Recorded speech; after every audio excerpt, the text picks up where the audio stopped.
På Stjerneadvokater har vi gennem tiderne modtaget rigtig mange henvendelser om parkeringsafgifter og rykkergebyr for parkeringsafgifter. Og en del af de sager har drejet sig om, at folk i første omgang ikke har modtaget den oprindelige parkeringsafgift, men så efterfølgende bliver opkrævet et gebyr på 100 kroner oven i de 510 kroner, som de altså ikke mener, at de har modtaget. Og det er jo typisk ved, at parkeringsselskabet sætter parkeringsbøden fast på vinduesviskeren på bilen, og det kan jo ske, at der er børn, der tager den, der er voksne, der tager den, den regner væk, eller den blæser væk, eller hvad ved jeg. Så vi har set en del sager, hvor folk simpelthen ikke har modtaget den her P-bøde, og så oven i det, så får de så altså en rykker få dage efter, at parkeringsafgiften skulle have været betalt på ekstra 100 kroner oven i de 510 kroner. Så det er jo 20% oveni, og det er jo endnu mere, hvis det er, at der kommer rykker nummer 2 og 3 osv., for det er 100 kroner hver gang.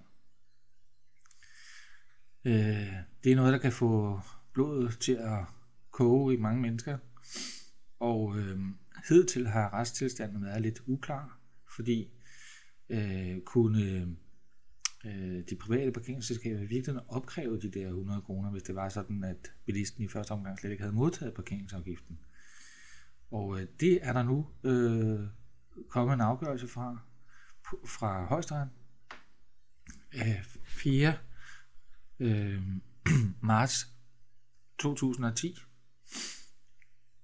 som var en sag vedrørende FDM og Europark, hvor FDM havde kørt sagen på vegne af et af deres medlemmer.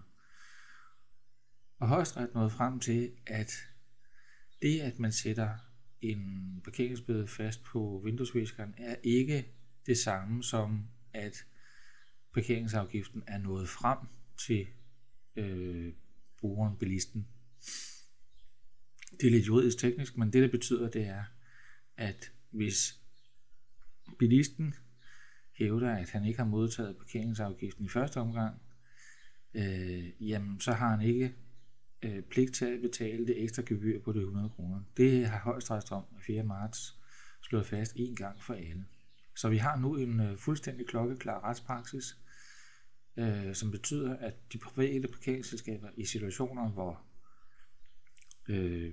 bilisten ikke har modtaget den oprindelige parkeringsafgift, ikke derudover kan opkræve rykkergebyr på 100 kroner. Ja, og i de situationer,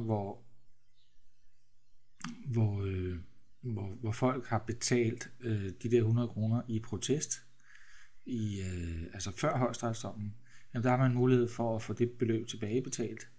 Og det gør man simpelthen ved, at man skriver et brev eller en mail til parkeringsselskabet og beder om at få tilbagebetalt det gebyr, man har betalt under protest, og så henvise til Højesteretsdom af 4. marts 2010.